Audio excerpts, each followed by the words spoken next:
Assalamualaikum warahmatullahi wabarakatuh. Kali ini kita akan belajar tentang konsep dasar keterampilan menyimak dan kendala dan karakteristik penyimak. Yang pertama, pengertian menyimak. Dalam percakapan sehari-hari, kata menyimak menjadi salah satu keterampilan berbahasa yang sangat sering digunakan. Menyimak termasuk keterampilan awal sebelum pada keterampilan berbicara, membaca, dan menulis. Menyimak yaitu kemampuan mendengarkan suatu pesan yang disampaikan oleh orang yang sedang berbicara.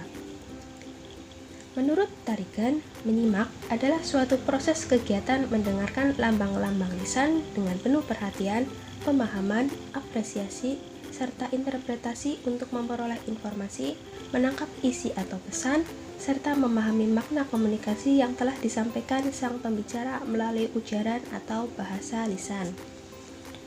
Kemudian tujuan menyimak. Menurut Tarigan, tujuan utama menyimak adalah menangkap, memahami, atau menghayati pesan, ide, gagasan yang tersirat dalam bahan simakan. Selanjutnya, manfaat menyimak. Manfaat menyimak yang dikemukakan oleh Setiawan sebagai berikut. Yang pertama, menambah ilmu pengetahuan dan pengalaman hidup yang berharga bagi keterampilan siswa. Kedua, meningkatkan intelektualitas serta memperdalam penghayatan keilmuan dan hasanah ilmu kita. Yang ketiga, memperkaya kosakata, menambah perbendaharaan ungkapan yang tepat, bermutu, dan puitis. Yang keempat, memperluas wawasan dan meningkatkan penghayatan hidup. Yang kelima, meningkatkan kepekaan dan kepedulian sosial. Selanjutnya, macam-macam menyimak. Yang pertama itu ada menyimak ekstensif. Menyimak ekstensif merupakan kegiatan menyimak mengenai hal-hal yang lebih umum atau menyimak materi lama dengan cara baru, tidak perlu langsung di bawah bimbingan seorang guru. Yang menyimak ekstensif ini terdiri dari yang pertama ada menyimak sosial. Menyimak sosial adalah kegiatan menyimak yang dilakukan dalam lingkup sosial. Misalnya, seorang anak yang menyimak nasihat kedua orang tuanya dengan sikap sopan santun. Kemudian, ada menyimak sekunder. Menyimak sekunder adalah sejenis kegiatan menyimak secara tidak sengaja dan secara ekstensif. Misalnya, adik sedang membaca buku cerita di kamar. Ia juga mendengar suara dari luar kamar, seperti suara televisi, radio, atau percakapan ayah dan ibu di luar kamar. Akan tetapi, ia tidak terganggu dengan suara tersebut. Kemudian, menyimak estetik. Menyimak estetik merupakan menyimak untuk menghayati atau menikmati sesuatu. Misalnya, menyimak musik, menyimak puisi, menyimak pembacaan bersama atau drama, menyimak radio, dan rekaman-rekaman. Kemudian, menyimak pasif.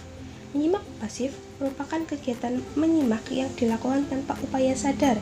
Misalnya, orang Jawa yang selalu mendengarkan bahasa Sunda. Setelah beberapa tahun, ia paham maksud dari bahasa Sunda. Pada akhirnya, orang Jawa menggunakan bahasa Sunda dengan baik. Kemudian macam-macam menyimak yang kedua yaitu ada menyimak intensif. Menyimak intensif merupakan suatu kegiatan menyimak yang mendapatkan pengawasan, dikontrol terhadap suatu hal tertentu sehingga penyimak memahami secara mendalam. Menyimak intensif ini terdiri dari yang pertama ada menyimak kritis. Menyimak kritis adalah sejenis kegiatan menyimak yang dilakukan dengan sungguh-sungguh guna memberikan penilaian secara objektif, mengetahui keaslian dan kebenarannya. Misalnya, seorang penyimak menafsirkan makna idiom, ungkapan, majas dalam kegiatan menyimak. Selanjutnya, menyimak konsentratif. Menyimak konsentratif merupakan kegiatan menyimak yang sejenis dengan telaah. Penyimak memperhatikan dengan seksama untuk mendapatkan informasi atau gagasan yang disimak dengan baik. Selanjutnya, menyimak kreatif. Menyimak kreatif adalah kegiatan dalam menyimak yang dapat mengakibatkan kesenangan rekonstruksi imajinatif para penyimak terhadap bunyi, penglihatan, gerakan, serta perasaan-perasaan kinestetik yang disarankan atau dirangsang oleh apa-apa yang disimaknya. Selanjutnya, menyimak eksplorasif. Menyimak eksplorasif adalah kegiatan menyimak dengan penuh perhatian yang nantinya akan menemukan gagasan baru ataupun informasi tambahan dari bidang tertentu. Nah, selanjutnya menyimak interogatif.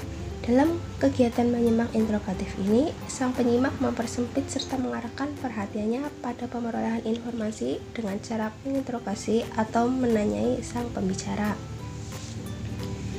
Selanjutnya, menyimak selektif.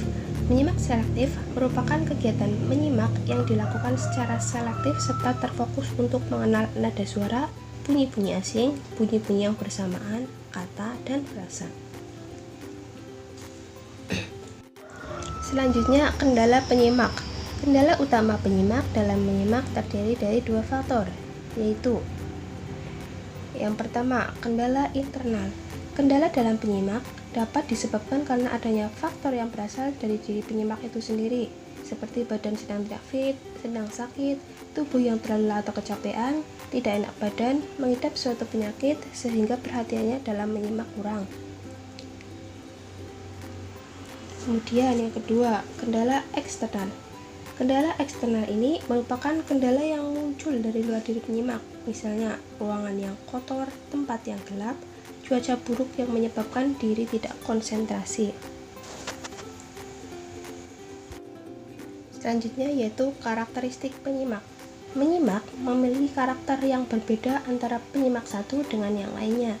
Akan tetapi, umumnya karakter penyimak digolongkan menjadi dua kelompok, yaitu penyimak dengan karakteristik baik dan penyimak dengan karakteristik buruk.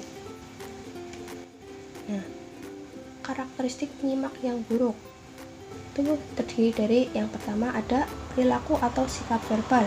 Berdasarkan perilaku atau sikap dapat diamati penyimak yang buruk antara lain. Yang pertama, tidak memberi tanggapan atau respon apapun dalam bentuk verbal. Yang kedua, memotong pembicaraan pembicara. Yang ketiga, penyimak yang berbicara dengan topik baru mencoba mengalihkan pembicaraan melalui topik barunya. Yang keempat, penyimak yang mengungkapkan sesuatu yang ada dalam pikirannya saja tanpa sebelumnya memperhatikan penjelasan yang telah disampaikan pembicara. Selanjutnya, responsivitas nonverbal. Berdasarkan responsivitas nonverbal, penyimak yang buruk dapat dicermati sebagai berikut. Yang pertama, penyimak yang asyik bermain sendiri dengan benda-benda tertentu di sekitarnya, sementara dia sedang menyimak pembicaraan orang lain. Yang kedua, pandangan mata penyimak tidak memperhatikan kepada pembicara. Yang ketiga, cara duduk penyimak yang tidak rapi atau duduk di sembarang tempat yang menyebabkan pembicara menjadi terganggu konsentrasinya dalam berbicara. Yang keempat, ekspresi penyimak yang datar, baik dari sorot mata, mimik muka, senyuman, tidak tampak di wajah si penyimak. Selanjutnya, karakteristik penyimak yang baik. Menurut Montgomery, karakteristik penyimak yang baik diantaranya yang pertama, memandang kepada pembicara ketika sedang berbicara. Yang kedua, bertanya kepada pembicara untuk menerangkan apa yang dikatakan. Yang ketiga, menunjukkan perhatian dengan mengajukan pertanyaan. Yang keempat, mengulangi beberapa hal yang pembicara katakan. Yang kelima, tidak mendorong-dorong pembicara untuk lebih cepat dalam berbicara. Sekian yang dapat saya sampaikan, kurang lebihnya mohon maaf, semoga bermanfaat. Wassalamualaikum warahmatullahi wabarakatuh.